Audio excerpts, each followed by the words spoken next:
Welcome to Happy Today podcast. This is a podcast for those who want to improve service experience of internal services. If you use ServiceNow or other enterprise service management system, then this is for you. I always use the analogy of the first thing a sales director looks at when he gets in the office is his daily sales report. How much did my guys sell yesterday? And am I tracking, online for the month? For me, it's the same thing. I come in the morning, one of the first things I will look at is, what is the progression of the reports, the consumer experience report. Hello to Happy Today podcast. Today I'm sitting here with Chris Woods. You're the CIO of Campari Group. Tell a little bit how did you end up in your position? Hi, Pasi. It's great to welcome you to Campari today. Thank you. I joined Campari 3 years ago. I moved to Milan with my family 3 years ago.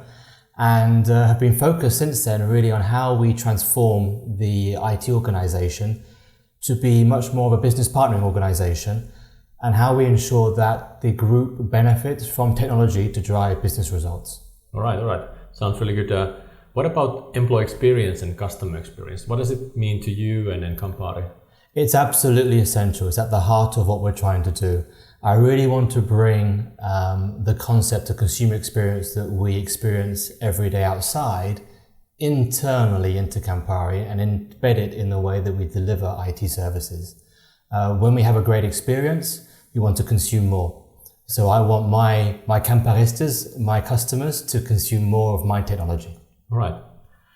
What about the challenges? So starting something like that you haven't really thought about before, you haven't measured before. So what challenges did you face with the employee experience, rolling it out to the organization or with culture?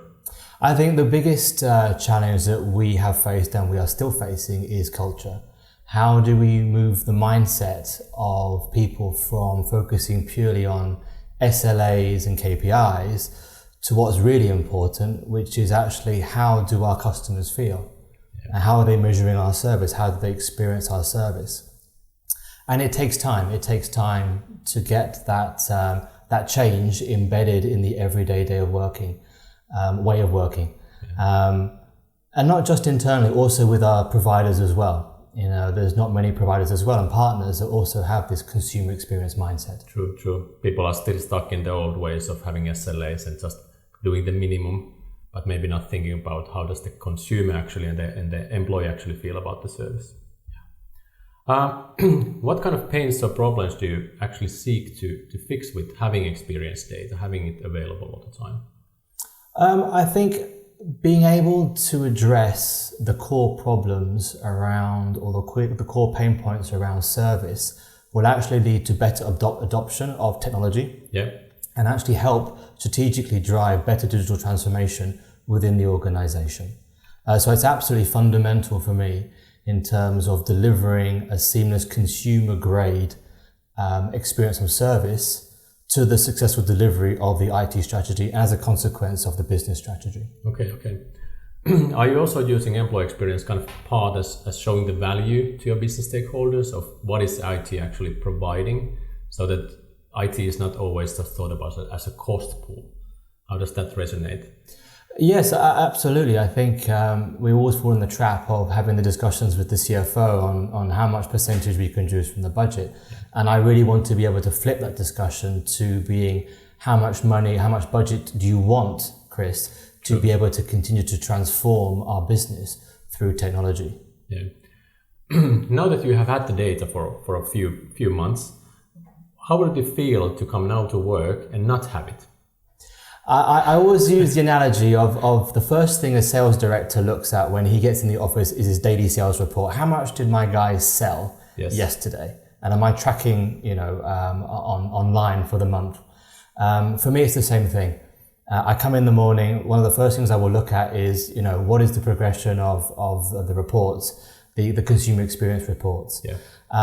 Not having that, I would feel very, very exposed in talking to my business stakeholders around the service that we are providing as an IT organization. Yeah, I can believe that. I think nowadays being data driven, actually saying that this is why we are doing something, it's so essential in the organization. What do you think next? What are your plans in the future? how do you want to use the data? What kind of initiatives do you see that you're taking to consumerize and make the employee experience better? So I think the initial focus is on the service. Yep. You know, how do we use this data to continually improve our service and really aim to deliver consistently excellent experience for our consumers? And I think then looking from that is how do we take the same concepts around consumer experience into other areas of IT? Yeah. So in terms of how new IT capabilities are being delivered, how they're being adopted, and how can we have the same focus on the experience of the end user on these new technologies in order to drive better usage or better adoption. Yeah. All right. What about what has been the biggest surprise to you, like a happy or unhappy in the past couple of months? Anything coming to mind? How honest the end users are. Yeah, I think we were talking about this earlier, that you kind of knew it, but then when you actually see the comments, it kind of just justifies that, yes, something that we need to do on it. Absolutely. I think you can probably live your life in this kind of bliss of ignorance. Yes. And the first time you see the data, especially when you've just initiated a big change around service, it can be quite shocking, and the temptation can be, let's hide it away, let's not look at it. But when you start to spend time looking at it, it really opens your eyes up to what people are really saying. And I think that's the key point. True. You actually get the feedback from the people receiving the service. And the opportunity from that is enormous to drive a personalized response to them. And for them, despite having potentially a negative experience on the support provision, overall the experience is positive because somebody came back and actually took the time to have a personalized discussion with them about their problems. Yeah. That's really powerful. So thank you, Chris. Thanks for the interview. It was a pleasure. And like we say, usually in the end, stay happy. Thank you. I will aim to stay as happy as possible. Perfect. Thank you. Thank you. Bye-bye.